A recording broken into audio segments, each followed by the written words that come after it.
राहुल गांधी से जुड़ा हुआ एक मामला जिसे च्युइंगम की तरह लगातार खींचने की कोशिश की जा रही थी, एक बार फिर हाई कोर्ट में आज की तारीख में इस बात को स्वीकार किया जाना चाहिए कि इस मामले में भारतीय जनता पार्टी की सरकार को खुद मोदी साहब के चेले ने बुरा फंसा दिया है। और उसने एक याचिका और लगाई थी, वो याचिका भी खारिज हो गई है और हाई कोर्ट की बेंच ने सीधे तौर पे कह दिया कि मामला भी प्रारंभिक चरण में है, तो इस मामले को उसी नजरिए से देखा जाए। इतना ही नहीं, मोदी सरकार इतनी डर गई है कि उसने हुजूर से यह भी अपील कर दी कि साहब इस मामले की सुनवाई जरा खुले कोर्ट में मत कीजिए, अपने चैम्बर में कीजिए। इस बात को हालांकि हाई कोर्ट ने स्वीकार भी कर लिया। कौन सा मामला है ये? राहुल गांधी से जुड़ा हुआ ये मामला आखिरकार अब तक कितनी बार सुना जा चुका है, क्या क्या फैसले आए हैं इस मामले में, सारी बातें जरा विस्तार से करेंगे। नमस्कार, मैं स्वप्निल और आप मुद्दा देख रहे हैं। दोस्तों, आगे बढ़ें उससे पहले वही छोटी सी अपील। मुद्दा इन दिनों एक गंभीर आर्थिक संकट से जूझ रहा है। एक तरफ हमारे मेन बैंक अकाउंट्स बीते लंबे समय से फ्रीज चल रहे हैं, तो दूसरी तरफ हमारे 2.5 साल पुराने चैनल को हमसे लंबे समय तक छीन कर रखा गया था। ऐसे में डे टू डे ऑपरेशंस में मुद्दा को काफी मुश्किलों का सामना करना पड़ता है। लिहाजा आपसे गुजारिश है, यदि आप चाहें तो स्क्रीन पर दिख रहे QR कोड या फिर के नीचे दिख रहे UPI नंबर्स के जरिए मुद्दा की छोटी छोटी मदद जरूर कीजिएगा, ताकि हमारी बेबाकी यूं ही बरकरार रहे। अब सबसे पहले मैं आपको आपकी स्क्रीन पर एक खबर दिखाना चाहता हूं। लॉ ट्रेंड की एक खबर, राहुल गांधी की नागरिकता पर विवाद, इलाहाबाद हाई कोर्ट ने केंद्र को पक्षकार बनाने की अनुमति दी, गृह मंत्रालय के अधिकारियों को तलब किया, यानी कि अमित शाह साहब के अफसरों को तलब कर लिया है इलाहाबाद हाई कोर्ट की लखनऊ बेंच ने। अब क्या हुआ है आज की तारीख में, या इससे पहले क्या हुआ था, या इससे पहले निचली अदालत में क्या हुआ था, उस तरफ चलेंगे। लेकिन जरा यह समझिए कि यह मामला कोई आजकल या परसों का नहीं है। एक नेता है भारतीय जनता पार्टी के, उनका नाम है सुब्रमण्यम स्वामी। तो सबसे पहले सुब्रमण्यम स्वामी थे जिन्होंने कहा कि राहुल गांधी तो भारतीय नागरिक हैं ही नहीं, उनकी नागरिकता रद्द हो जानी चाहिए। सोचिए ना, कितनी अजीब सी बात है, जिसकी दादी इस देश की प्रधानमंत्री रही हूं, जिसके परनाना इस देश के प्रधानमंत्री रहे हों, पहले प्रधानमंत्री रहे हों, और जिसके पिता भी इस देश के प्रधानमंत्री रहे हों, आज की तारीख में उस व्यक्ति से बार बार यह कहा जा रहा है कि वो अपने नागरिक होने का सबूत दे, वो नागरिक है कि नहीं है, इस बात पे सवाल उठाया जा रहा है। आलम तो यह हो चला है जनाब कि जो व्यक्ति 2004 से लेकर अब तक लगातार लोकसभा में अमेठी, उसके बाद वायनाड और अब रायबरेली का प्रतिनिधित्व कर रहा हो, 5 बार का सांसद हो, उसके ऊपर बार बार यह सवाल उठाया जाता है कि भाई ये आदमी नागरिक नहीं है। लेकिन हां, इलाहाबाद हाई कोर्ट में इससे पहले भी इस मामले पर सुनवाई हुई थी। कर्नाटका से आने वाले एस विघ्नेश सिसर वही हैं मोदी जी के परम भक्त, अनन्य भक्त, जिनको बड़ी चिंता है कि राहुल गांधी को हमें संसद में बैठने नहीं देना चाहिए।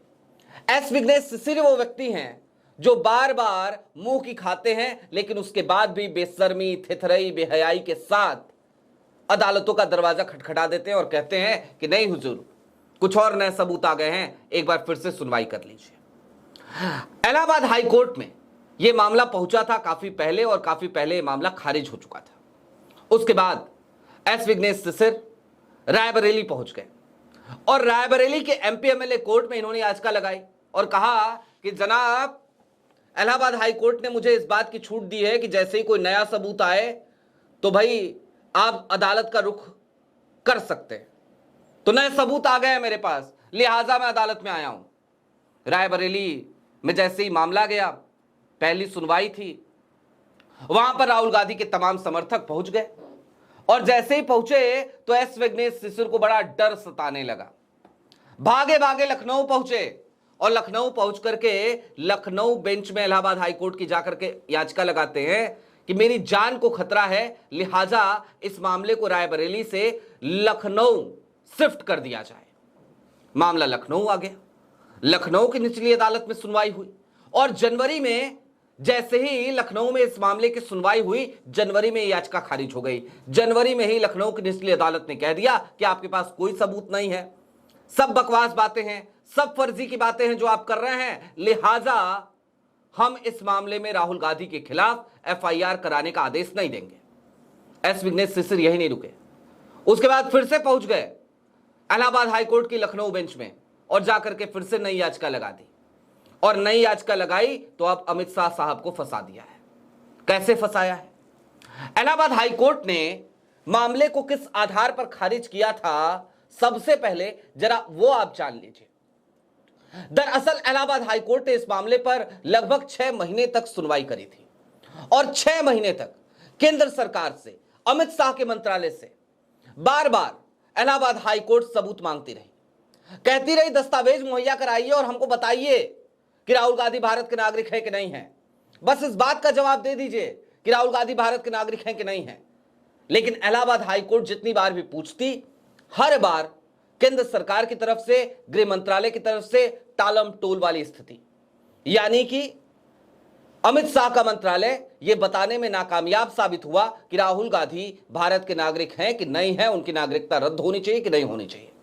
इलाहाबाद हाईकोर्ट ने आजिज होकर फिर फैसला सुनाया और कहा कि हम गृह मंत्रालय से बार बार सबूत मांग रहे हैं, दस्तावेज मांग रहे हैं, सीधा सा एक जवाब मांग रहे हैं और यह गृह मंत्रालय ही बता सकता है कि राहुल गांधी भारत के नागरिक हैं या फिर कि उनकी नागरिकता को रद्द किया जाना चाहिए। लेकिन गृह मंत्रालय हमें बार बार टाल रहा है, गृह मंत्रालय पर्याप्त सबूत पेश नहीं कर पा रहा है।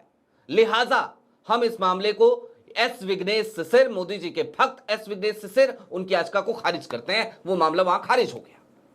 उसके बाद मैंने आपको बताया है कि उसके बाद वो रायबरेली गए, फिर लखनऊ की निचली अदालत में मामला गया, वहां से भी खारिज हो गया और अब इलाहाबाद हाईकोर्ट में गया है। अच्छा, इलाहाबाद हाईकोर्ट के लखनऊ बेंच ने आज की तारीख में जो सुनवाई की है उसमें क्या क्या हुआ है, अब जरा वो भी जान लीजिए। आज एस विघ्नेश शिशिर को एक और बहुत बड़ा झटका लग गया। एस विघ्नेश शिशिर ने कहा कि हुजूर एक काम कीजिए ना, मेरी याचिका को आंशिक सुना हुआ मान लिया जाए, यानी कि पार्ट हर्ड के रूप में इसको सूचीबद्ध कर लिया जाए। अब पार्ट हर्ड क्या होता है जरा वो भी जान लीजिए। कोई भी ऐसा मामला जिस पर कुछ हद तक सुनवाई हो गई हो, उसको पार्ट हर्ड के तौर पर सूचीबद्ध किया जाता है और वही बेंच उसकी सुनवाई करती है जो बेंच पहले कर रही थी। लेकिन जैसे ही एस विघ्नेश शिशिर ने आज ये बात लखनऊ बेंच में कही, लखनऊ बेंच की तरफ से सीधे तौर पर यह कहा गया कि मामला प्रारंभिक चरण में है, अभी आपका पार्ट हर्ड कैसे कह दे, कैसे मान ले कि सुनवाई हो गई है। भाई अभी तक ना आपने कोई सबूत पेश किया है, ना कोई साक्ष्य दिया है, ना कोई बहस हुई है, ना जिसके खिलाफ आप आए हैं उसकी तरफ से कोई हमारी तरफ पक्ष रखा गया है, तो फिर हम इसे पार्ट हर्ड कैसे कहते हैं। लिहाजा हम इसे पार्ट हर्ड के रूप में सूचीबद्ध नहीं करेंगे। ये एक बड़ा झटका आज की तारीख में एस विघ्नेश शिशिर को लगा है। लेकिन दूसरी तरफ केंद्र सरकार के खौफ, केंद्र सरकार के डर की भी मैंने बात करी थी, तो जरा उसको भी समझ लीजिए।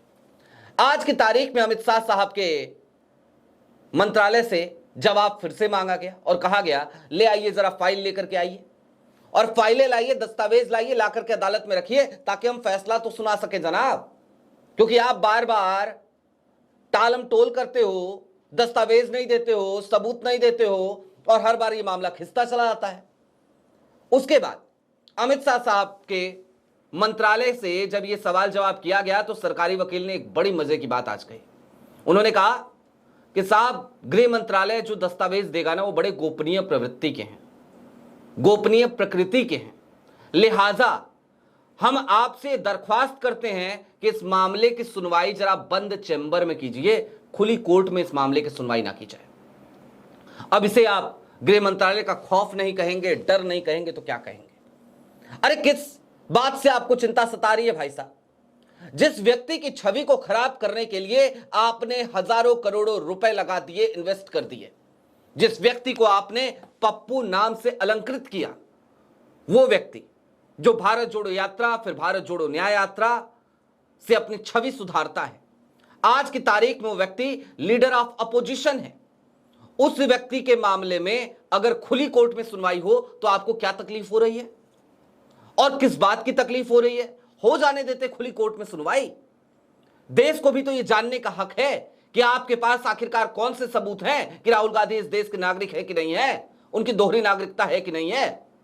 लेकिन नहीं, खुली कोर्ट में जनाब सुनवाई मत कीजिए, बंद कमरे में सुनवाई कीजिए। खैर, मिलाड ने कहा कोई बात नहीं, आपकी जैसी इच्छा। अगर आप कह रहे हैं वकील साहब कि गृह मंत्रालय जो दस्तावेज देगा वो गोपनीय प्रकृति के हैं, तो हम खुली कोर्ट में ही सुनवाई नहीं करेंगे, चलिए चैम्बर में सुनवाई करेंगे। तो आज मामले में चैम्बर में सुनवाई हुई, लेकिन जो कुछ हुआ वो हमने आपको बता दिया। अब दोस्तों, बात सिर्फ राहुल गांधी की भारतीय नागरिकता की नहीं है। राहुल गांधी के ऊपर ना जाने ऐसे कितने ही केसेस चल रहे हैं, आप एक लंबी फहरिस्त बना सकते हैं। वीर सावरकर मानहानि मामला नासिक में एक चल रहा था, वो तो खारिज हो गया क्योंकि जो याचिका करता था उसी ने अपनी याचिका वापस ले ली। उसको लग गया कि भैया पुलिस रिपोर्ट में जो बात आई है अब इस मामले में कुछ होना जाना नहीं है।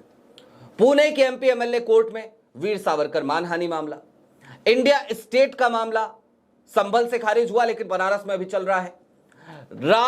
भगवान राम को दिए गए बयान का मामला बनारस में चल रहा है। अमित शाह मानहानि मामला सहारनपुर में चल रहा है। मानहानि के इतने मुकदमे चल रहे हैं। भ्रष्टाचार को लेकर के जो आरोप लगे नेशनल हेराल्ड पे, वो मामला चल रहा है। एक याचिका खारिज हो चुकी है, फैसला आ चुका है उसमें, लेकिन एक दूसरा केस भी दर्ज किया जा चुका है नेशनल हेराल्ड मामले में।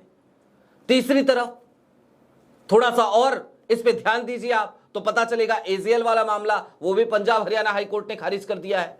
तो हर मामले में राहुल गांधी को अंत में न्याय जरूर मिल जाता है, लेकिन भाई खबरें भी तो चलानी है ना, सुर्खियां भी तो बनवानी है ना कि राहुल गांधी बुरा फंस गए, राहुल गांधी की हालत खराब हो गई, कोर्ट में राहुल गांधी बेनकाब हो गए। तो ये सारे जो खबरें हैं, ये जो सुर्खियां, ये कैसे बनेंगी? ऐसे ही बनेंगी कि भाई फर्जी केसेस करते रहो और हर केस को च्युइंगम की तरह खींचते रहो। तो फिलवक्त राहुल गांधी से जुड़ा हुआ नागरिकता वाला ये मामला, इसको भी च्युइंगम की तरह खींचने की पुरजोर कोशिश में लगे हैं एस विघ्नेश सर। लेकिन एक कहावत याद आती है, खाया पिया कुछ नहीं, ग्लास तोड़ा 12 आना। आपकी क्या राय है वो हमें कमेंट बॉक्स में जरूर बताइएगा। अभी के लिए दीजिए इजाजत, चलते चलते फिर वही अपील, चैनल पर नए हो तो सब्सक्राइब करते हुए जाइएगा, सक्षम हो तो मुद्दा की छोटी छोटी मदद जरूर कीजिएगा। बहुत शुक्रिया।